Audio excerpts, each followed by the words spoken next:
ipapakita ko po pala sa inyo ang aking new permanent resident card. Tarjeta de Residencia Permanente. Takpan na lang po natin ang info. So, this is it. Ayan siya po.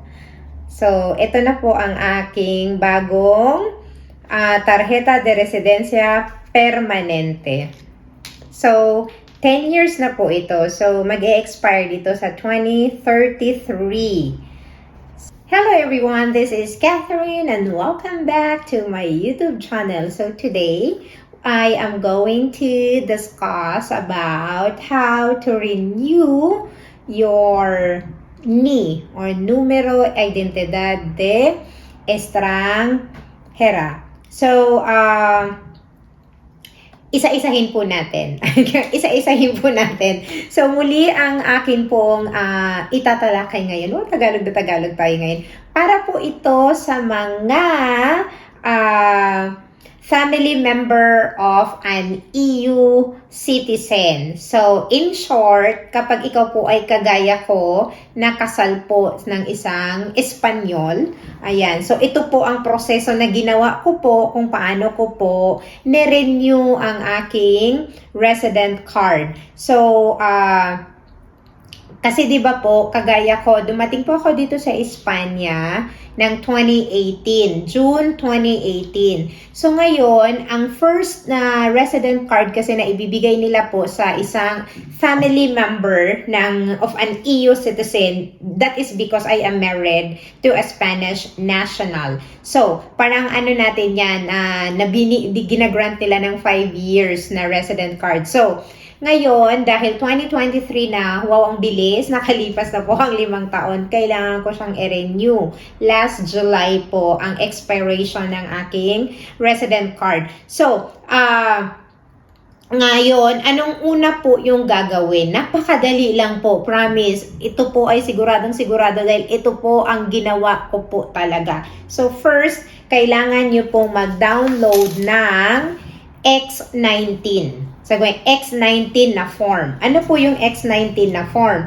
Yun po ay Solicito de Tarjeta de Residencia de Familiar de Ciudadano de la UE. Katulad po ulit ng sinabi ko, sa mga kasal po ng Espanyol. It doesn't matter if you're a Filipina, a Mexican, or whatever, your nationality, as long as you are married to a Spanish national. So, ito po yung process na gagawin nyo po. So, ano yung X19? I-ano ko po. So, yung form na yun, yun po ang magsaserve as application form for you to renew your NI. Okay, your NI card. So, ngayon, yung X19 na yon, wait lang po, hasa na ba yun? Okay, ang pinaka-importante, yung first page nun ay yung name mo, lahat ng information mo, yung basta, tapos yung second part is information ng iyong asawa. So ngayon, kung ikaw naman ay divorced, wala namang problema po. Pwede ka pa rin namang mag-renew. As long as nakatira ka dito sa Espanya ng 3 taon. I mean, nagsama kayong mag-asawa. Sabi, ngayon, ang pinaka-importante sa akin po is yung sa likod, yung anexo. Ayan, para sa akin, mas madali or mas siguradong i-grant po ng government ang iyong application kapag may i-attach ka po. So ako, ito yung mga in-attach ko po. Okay, yung unang-una po is certificate, empadronamiento. Napakadali lang po niyan kunin dito sa Espanya. Ito po siya, oh. Ayan. I do not know in other cities, but then here in our city, in Ontinyent, dadalhin mo lang yung card mo, itatap mo lang dun sa machine at ipiprint out niya na po si empadronamiento right away. Seconds lang po siya, promise. Wala po siyang bayad, so ganun po kadali. So, kailangan mo tong i-attach doon sa iyong application. Tapos, ang pangalawang in-attach ko, so this is the first document. The second one is kontrato de trabaho. Dahil meron naman akong trabaho, mas maganda po pag meron kang trabaho. Kung wala, okay lang po, walang problema. Tapos, dahil may kontrato de trabaho ako, nag-attach ako ng La Vida Laboral. So, ida-download mo lang po yan sa internet. Ayan, napakadali lang, walang problema, sobrang bilis. In-attach ko na din po ito. Tapos, if you are still married, maglagay ka po ng requirement talaga siya. Updated na marriage certificate po ninyo mag-asawa. Ngayon, napakadali lang din yan kunin dahil yan po ay nada-download online. Pwede mong i-apply online.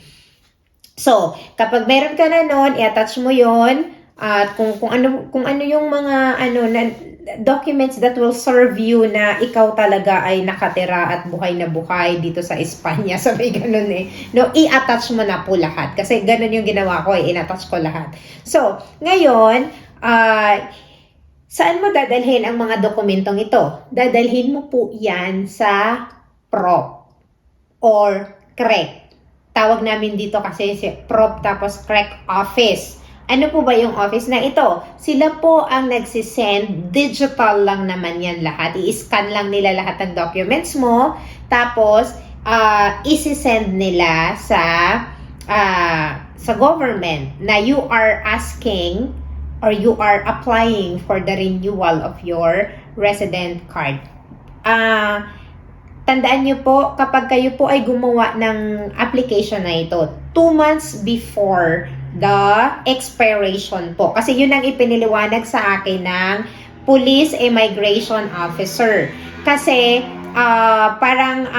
tawag nito, nag-renew ako ng February. Sabi ng Police Immigration Officer, ay Catherine, hindi i-grant ng system kasi masyadong maaga pa. Kasi ganun pala yun.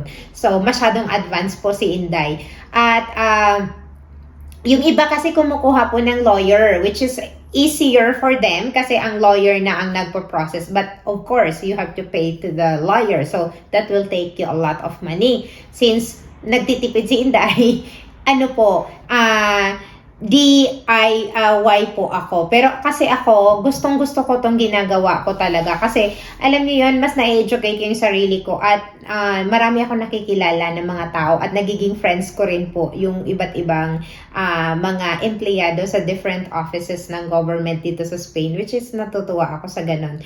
At ito po ay isinare ko din po sa aking kaibigan sa Valencia. Shout out to my sweetie friend. Na sabi niya, kasi hindi ko alam, pero struggling siya sa kanyang document. So sabi ko, ay, huwag kang mag-alala. Ito yung ginawa ko. Shinare ko sa kanya, so ito din yung ginawa niya. Yung explanation ko sa inyo, ito din yung ginawa niya. Waitin na lang po siya sa reply. So ayun na po, napaside kwento na naman tayo. Ayun na po. After mo na tong mag-gather lahat, punta ka na dun sa prop office, isi-send po nila ang iyong application. Tapos, mag-aantay ka lang ng 2 to 3 weeks. Magsisend sa'yo si Government of Spain. Tapos, naka-state doon, granting your request na ikaw po ay magre-renew ng iyong resident card. Ito po yung aking natanggap. Ito po ay through email po na isinend sa akin, Gobierno de España. So, ito yung reply nila. Natanggap ko to ng 20 of June. Ang nakalagay dito, vista la solicitud para la expedición de tarjeta residencia permanente de familiar de ciudadana, soy femenino, La Union. So, ayan, presentada, tal, May 9 ako nag-send, tapos sa name ko, Catherine Fernandez, blah, blah, blah. Primero, de acuerdo con la sentencia de la Sala de Contencioso, blah, blah, blah. Segundo, La interesada acredita su derecho a residir en España con carácter permanente, aportada toda la documentación y cumpliendo todos los, that means po na lahat po ng aking requirement na inattach ko po is aprobado po iyon. Tercero, so ito yung pinaka-importante, esta oficina de extranjeros acuerda autorizar la expedición tarjeta de residencia permanente de familiar de ciudadana de la Unión con validez desde 18 de julio 2023. So that means po, people of the world, this letter is allowing me, I mean the government of Spain rather, allowing me to renew my permanent resident card. Kasi 'di ba, ang unang ibinibigay nila sa atin is yung 5 years. So ngayon, 10 years na po ang binigay nila sa akin. So ngayon, pag natanggap mo na ito, punta ka na sa Police Immigration Office. So, dahil dito kailangan lagi ng online appointment, so bahala ka na pong kumuha ng iyong online appointment. At ano ang ipipresent mo doon sa Police Immigration Officer? Ito lang po ang letter na to. Sobrang makapangyarihan ito. This is your pass. Ito lang ang binigay ko. Tapos magdala ka na din ng picture, yung old mo na resident card. At saka kung may passport ka, dalhin mo na din. Daw hindi naman nila hiningi sa akin, pero dinala ko pa din yung passport ko para sigurado. Tapos, mag-fingerprint ka lang doon. Tapos picture, minutes lang or minute. Ganun lang po kadali mag-renew. Pero ito yung unang-una po muna mong gagawin. Hindi ka basta-basta punta doon sa police, immigration office nang wala ka po nitong letter. Kasi yung kaibigan ko sa Valencia, yun ang ginawa niya. Pumunta siya agad doon sa police immigration officer. Sabi ko, hindi po. You have to send an application letter. Yun po yung X19 na i-fill out niyo po. Kaya sabi ko po sa inyo, ang pinakamaganda, mag-attach na po kayo ng madami kung meron kayong job contract, at kung ano-ano pa po. Kasi syempre, 'di ba, parang mabilis kang i-grant ni Spain kasi sabi, itong taon na to may trabaho ka or etc. Kung wala naman, okay lang. I mean, your marriage certificate matters also. So it's okay. Tapos, ano pa ba? Kaya ko po ito ibinahagi sa inyo kasi yung friend ko sa Valencia na nabanggit ko na po kanina pa ulit-ulit, struggle din siya sa pag-renew ng kanyang resident card. Sabi niya, kasi hindi ako kumuha ng lawyer. Sabi ko, wag ka mag-alala. Eto, ganito, ganyan. So, waiting na lang din po siya ngayon sa kanyang response letter from the government. At, ayun po. Kaya, sa lahat po ng aking ibinabahagi dito sa ating YouTube channel ay sariling karanasan ko po, kaya malakas po ang loob ko. At saka sa tuwing ako po ay nakakabasa ng komentaryo o minsan mga private message po, nagsasabi sa akin na, Miss Cathy, thank you so much na nanood ako ng video mo, may natutunan ako, etc. Hindi nyo po alam kung gaano po ako kasaya pag ganun. Parang mas nai-inspire po ako sa lahat ng ginagawa ko dito. At kaya ibinabahagi ko rin po sa inyo. So kung meron po kayong ibang katanungan, please comment down below and I will really try to answer sa abot po ng aking kaalaman at kakayahan base sa karanasan ko po. Ay masaya po akong ibabahagi po sa inyo. So, yun lamang po ang video na ito at sana meron po kayong natutunan at sana meron akong matulungan din. So, yun lamang po. Hanggang sa muli. Paalam!